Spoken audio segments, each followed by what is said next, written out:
Good evening students. आज का हमारा नेक्स्ट टॉपिक है गलापागोस के द्वीप समूह पर डार्विन के कुछ अवलोकन। अब आप सोचेंगे कि ये गलापागोस द्वीप समूह कहाँ है, तो हम देख लेते हैं कि ये कहाँ है। इसके पहले हमने पढ़ा था बीगल का सफ़र और डार्विन का अनुभव।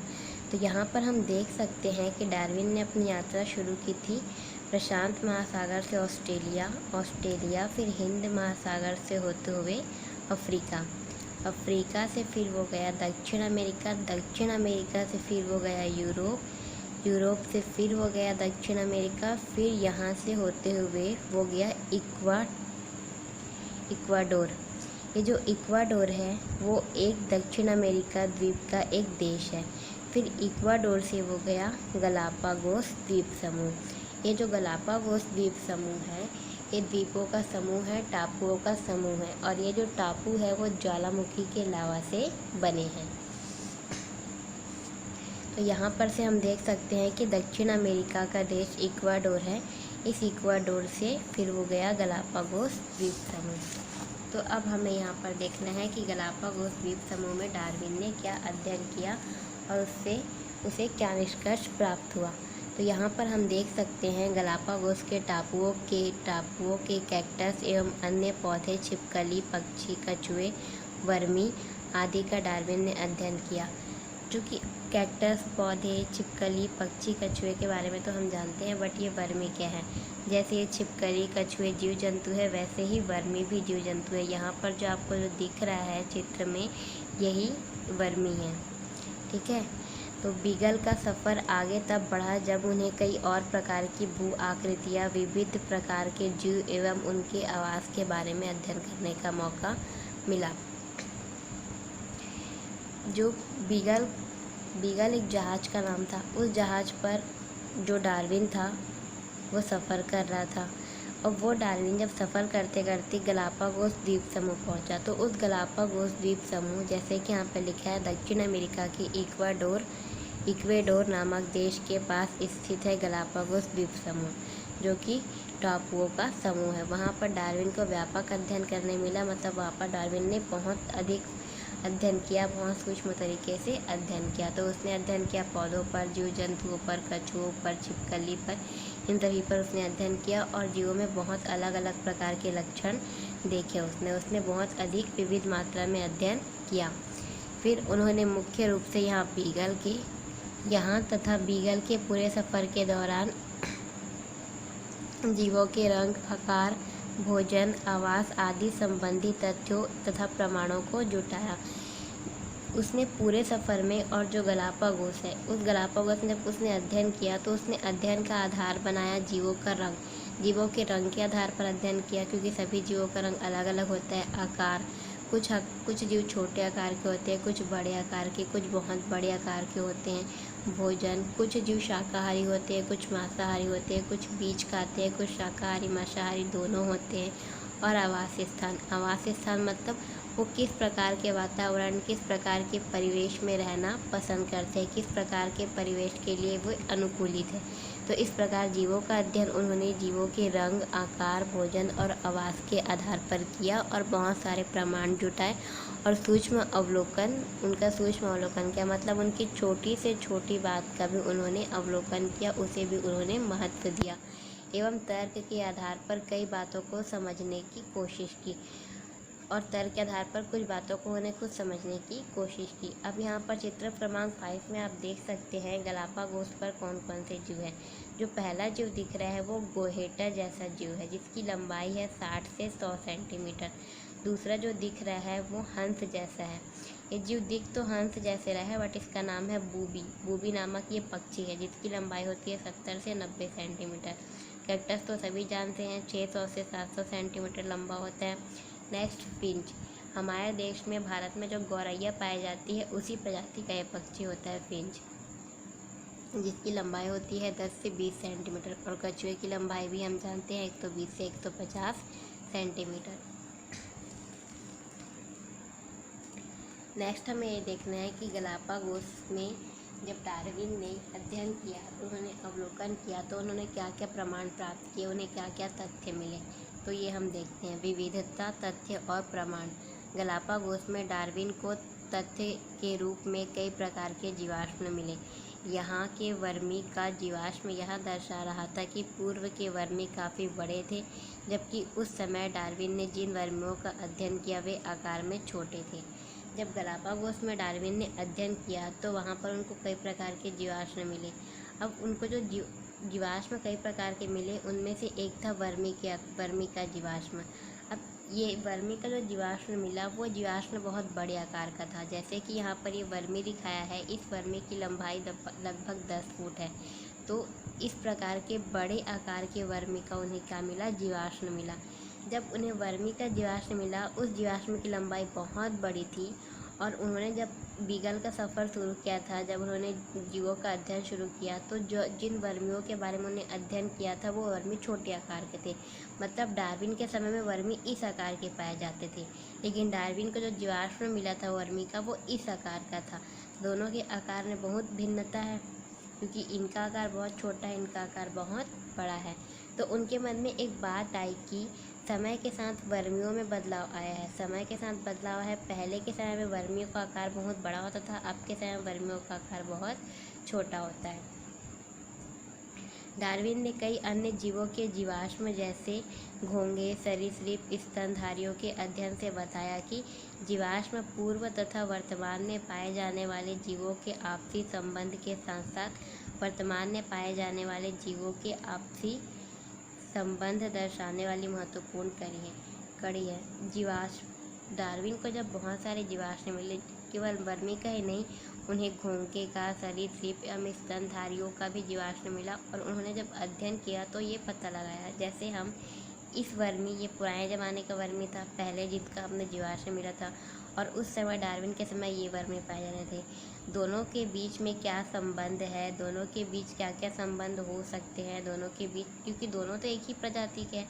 जब दोनों एक ही प्रजाति के हैं तो फिर इनके बीच क्या क्या संबंध हो सकते हैं, ये हम पता लगा सकते हैं। तो वही बताया कि जीवाश्म के माध्यम से पूर्व एवं वर्तमान में पाए जाने वाले जीवों के आपसी संबंध के बारे में हम पता लगा सकते हैं। पहले जो जीव पाए जाते थे और अभी जो जीव पाए जाते हैं, दोनों के बीच में हम संबंध पता लगा सकते हैं जीवाश्म के माध्यम से। और आज के समय में जो जीव, अलग अलग प्रकार के जीव पाए जाते हैं, उनके बीच क्या संबंध है, जैसे कुत्ता, बिल्ली, छिपकली, नेवला, इन सब के बीच आपस में क्या संबंध है, इसका भी पता हम जीवाश्म के माध्यम से लगा सकते हैं। मतलब पहले के जो जीव थे और अभी के जो जीव हैं, दोनों के बीच में संबंध पता लगाने की कड़ी भी जीवाश्म है, और अभी के समय में जो भी अलग अलग प्रकार के जीव पाए जाते हैं उनके बीच जो संबंध है उसको पता लगाने की भी कड़ी एक जीवाश्म है। नेक्स्ट है आपका गलापागोस के फिंच प्रजाति के पक्षियों का अध्ययन करते समय डार्विन कुछ और तथ्य के बारे में विचार करने लगे। गलापागोस, जैसे कि फिंच के बारे में मैंने बताया था, ये जो पक्षी है, ये चौथे नंबर का जो पक्षी है, ये आपका फिंच है, जो 10 से 20 सेंटीमीटर लंबा होता है। तो ये जो पक्षी है फिंच, वो आपको गलापागोस ने मिला था डार्विन को। जब इन्होंने अध्ययन किया डार्विन ने फिंच का, तो हमारे देश में जो गौरैया पाई जाती है उसी की प्रजाति का ये फिंच है, उसी से मिलता जुलता है ये फिंच। तो डार्विन ने जब गलापागोस में फिंच का अध्ययन किया तो उन्होंने 15 अलग अलग वैरायटी के फिंच का अध्ययन किया। मतलब फिंच की 15 अलग अलग प्रजातियों का उन्होंने अध्ययन किया, और सारे फिंच जो थे लगभग एक समान थे, लेकिन उनमें कुछ अंतर भी था, और वो अंतर मुख्य रूप से उनकी चोंच और पंखों के रंग में था। उन्होंने देखा कि वैसे तो सारे फिंच लगभग एक जैसे हैं, मगर अलग अलग टापुओं पर मिलने वाले फिंच थोड़े अलग हैं। खासकर इनकी चोंच और पंख के रंग में बहुत अंतर नज़र आया। मतलब चूँकि गलापागोस टापुओं का समूह मतलब एक टापू अगर यहाँ पर है तो दूसरा यहाँ पर, तीसरा यहाँ पर, यहाँ पर, यहाँ पर, यहाँ पर, तो सभी टापू में जब उन्होंने अध्ययन किया तो देखा कि सभी में जो फिंच मिलते थे वो लगभग एक समान थे, बट उसमें कुछ कुछ क्वालिटी थी जो अलग अलग थी। तो वो कौन सी क्वालिटी अलग थी? एक तो उनका चोंच और दूसरा पंखों का रंग। मतलब इस टापू पर जो आपको फिंच मिल रहे हैं उसका चोंच और पंख का रंग अलग होगा। यहाँ पर की बात करते हैं तो यहाँ पर उसके जो फिंच मिलेंगे उसके चोंच और पंख का रंग अलग होगा। मतलब अलग अलग टापुओं पर जो फिंच मिलते थे उनके चोंच और पंख के रंग में अंतर नजर आया।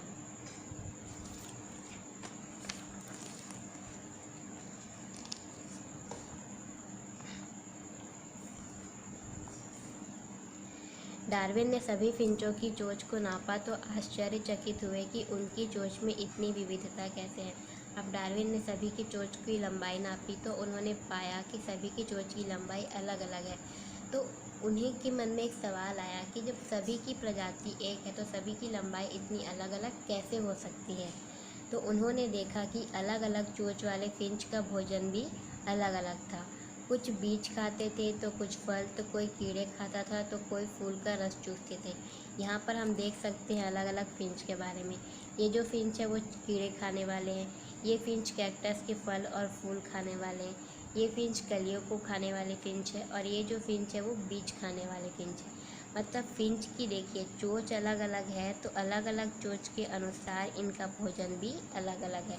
तो उन्हें जैसे फिंच के चोंच और उनके पंखों के रंग में अंतर नजर आया, इसके साथ साथ ही उन्हें फिंच के भोजन में भी बहुत विविधता नजर आई, क्योंकि फिंच के चोंच और पंखों के रंग में अंतर होने के साथ साथ उनके द्वारा खाए जाने वाले भोजन में भी अंतर था।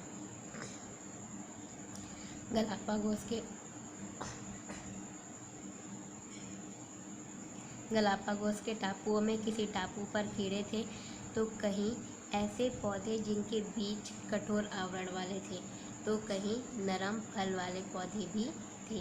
गलापागोस के टापुओं पर जो उन्हें पौधे मिले थे डार्विन को, कुछ पौधे जिनके बीज बहुत कठोर आवरण वाले थे वो पौधे थे, और कुछ पौधों के फल बहुत नरम थे।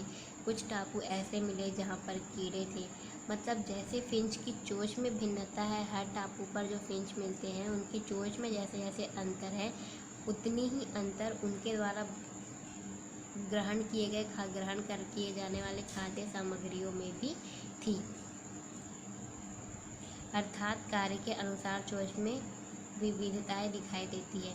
मतलब इसका कार्य है कीड़े के खाना, इसका कार्य है कैक्टस के फल व फूल को खाना, इसका कार्य है बीज को खाना, इसका कार्य है कलियों को खाना। तो जो इनके कार्य के अनुसार इनके चोंच की आकार आकृति में भी भिन्नता थी। डार्विन ने माना कि यह फिंच इक्वेडोर से उड़कर गलापागोस पहुँचे होंगे और फिर अलग अलग टापुओं के अलग अलग परिवेश में जीने लगे। जैसे कि यहाँ पर हम देख सकते हैं, मैंने बताया था ये इक्वाडोर है, दक्षिण अफ्रीका का एक देश। तो इस इक्वाडोर से उड़कर ये आपके गलापागोस द्वीप समूह पर सारे फिंच पहुँचे होंगे, और उस द्वीप समूह में तो बहुत सारे द्वीप हैं। तो उस द्वीप समूह में फिर ये अगर मान लो वहाँ पर इतने द्वीप हैं तो सभी अलग अलग जगह उड़कर पहुँच गए होंगे। तो उड़कर पहुँच गए होंगे जब वो, तो वहाँ पर जो खाने का सामान उपलब्ध था, जो खाद्य संसाधन उपलब्ध थे, वहाँ का परिवेश जैसा था उस परिवेश में वो फिंच ढल गए होंगे। इसी वजह से उनके पंखों के रंग और उनकी चोंच में भिन्नता आई होगी, और फिर अलग अलग टापुओं के अलग अलग परिवेश में वे जीने लगे होंगे। यह इसलिए संभव हुआ होगा क्योंकि फिंच की प्रजाति में भी विविधताएं थी। एक तो इसी वजह से हो सकता है कि अलग अलग परिवेश में ढल गए होंगे। हम जिस वातावरण में रहने के लिए अनुकूलित रहते हैं उसी के अनुसार हमारा आदत व्यवहार ढल जाता है। उसी प्रकार फिंच के भी चोंच में भिन्नता दिखाई देती है। इसके अलावा ये भी हो सकता है कि फिंच की जो प्रजाति होगी उनमें भिन्नता है। मतलब जितनी प्रजाति 15 प्रजाति के फिंच का उन्होंने अध्ययन किया, तो सही में कुछ ना कुछ भिन्नता या अंतर हो सकता है। तो एक जैसी चोंच वाले पूर्वजों से कार्य के अनुसार फिंचों की चोंच में विविधताएं प्रजाति लक्षण था, और डार्विन ने इसे एक महत्वपूर्ण प्रमाण माना। अब यहाँ पर हमें एक नई चीज़ सुनने को मिलती है कि सजाति लक्षण क्या होते हैं। सजाति लक्षण मतलब ऐसे जीव जिनकी उत्पत्ति एक जैसी हो, मतलब जिनके पूर्वज एक हो लेकिन उनका कार्य अलग अलग हो, उसे हम सजाति लक्षण कहते हैं। जैसे फिंच की बात करते हैं, फिंच की सभी चीज़ें लगभग एक जैसी थी, केवल पंखों के रंग और चोंच में अंतर था। मतलब इनके पूर्वज एक रहे होंगे तभी तो इनकी सभी चीज़ें एक जैसी थी। बट इनके कार्य अलग अलग है। मतलब जो चोंच है, चोंच में जो खाना खाते हैं चोंच के द्वारा, वो खाने इनकी क्या है, अलग अलग है। मतलब ऐसे लक्षण जिनकी उत्पत्ति एक जैसी है किंतु कार्य अलग अलग होते हैं, इसको हम सजातीय लक्षण बोलते हैं। मतलब पूर्वज एक जैसे होते हैं उनके, लेकिन कार्य उनके अलग अलग होते हैं, हम सजातीय लक्षण बोलते हैं। अब नेक्स्ट वीडियो में हम देखें कि सजातीय लक्षणों का हम अवलोकन किस प्रकार करेंगे।